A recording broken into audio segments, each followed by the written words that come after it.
Okay, let's now talk about treating impacted teeth, because you can treat impactions with Powerprox 6-month braces.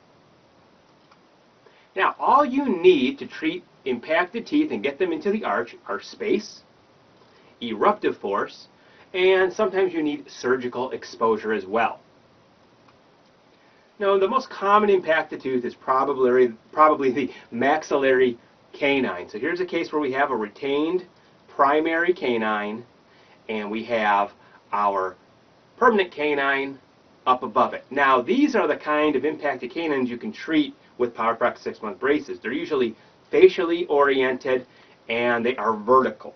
Okay, much easier than palatally and angularly displaced. So these ones can actually be brought into place very quickly. As you can see, we brought this tooth into position very quickly and treated this patient within the scope of Powerprox 6-month braces. Okay, brought that canine down from its impacted state down into the arch very quickly and efficiently. These are the ones you do not want to treat, these palatally displaced, angulated canines. Okay, these are the ones that you can treat in comprehensive orthodontics, but they don't really fit into the scope of Powerprox 6-month braces because you're not going to finish in a reasonable amount of time. These are going to take much, much longer.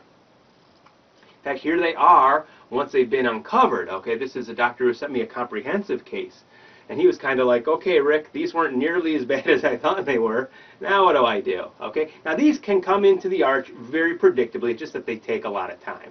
So that's why they don't really fit into the scope of Powerprox 6-month braces.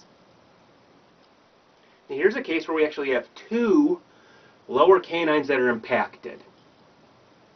Okay? Two lower canines that are impacted. Remember, what do? We make space, we provide eruptive force, and we needed surgical exposure. So we went ahead and we've made space, as you can see in this film here. Now the one canine, once we made space, it shot into position. Okay, great. The other one, though, did not. So we're going to do a surgical uncovering of that tooth. So I sent her on to my oral surgeon, and he uncovered that tooth for me.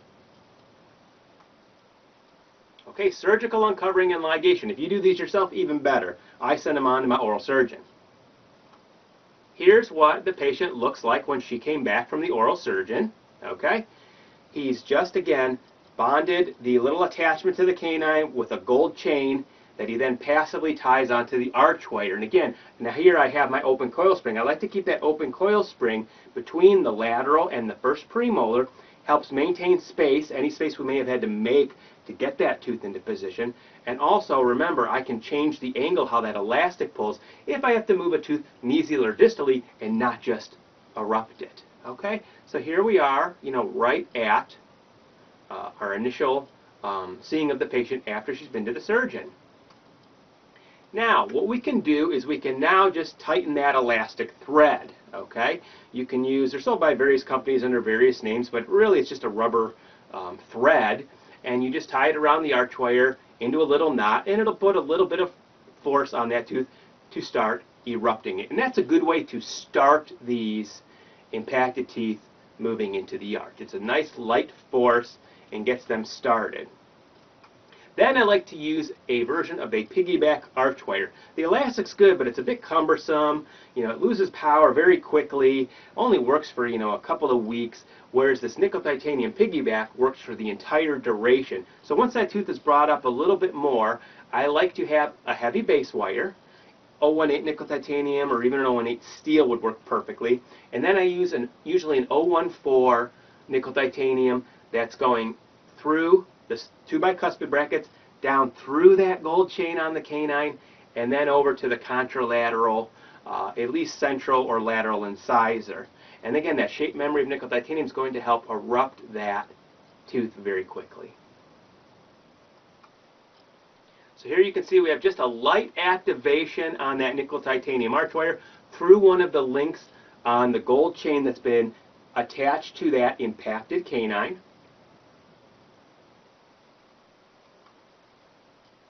Okay, and you can start to see it shooting through the gingival surface very nicely. And just after a couple visits, you can see how much that canine has been brought into position. Now what we can do is we can remove that gold chain attachment, place a bracket. I usually like to go back to an 014 nickel titanium, get it into position, and then run through. Usually you can go straight to an 018 after that most often and get that tooth into its final position. Okay. So we bracketed it, and we have an 014 in here right now. And then, again, 4 months is our usual time when we are going from exposure to fully in the arch. Okay, so it's done in a very reasonable time if those canines are vertically displaced, not obliquely or horizontally displaced. Okay? So make space, provide eruptive force, and if needed, surgical exposure. To make sure you don't miss any of our Powerprox pointers, please subscribe at 6monthbraces.com/orthotips. To learn more about our live seminars for Powerprox 6-month braces, please visit 6monthbraces.com/live-seminars. To learn more about our unlimited case support and online seminars, please visit 6monthbraces.com/online-seminars. If you prefer to call us, our phone number is 440-646-1000. To learn more about our laboratory services for Powerprox 6-month braces, which include digital bracket placement, 3D printed indirect bracket bonding trays, digital case setups and treatment simulation images so you and your patients can both see the case results before you even start, IPR guides so you know the exact amount and location of any IPR that you may need, and a lot more, please visit 6monthbraces.com/PowerproxLab.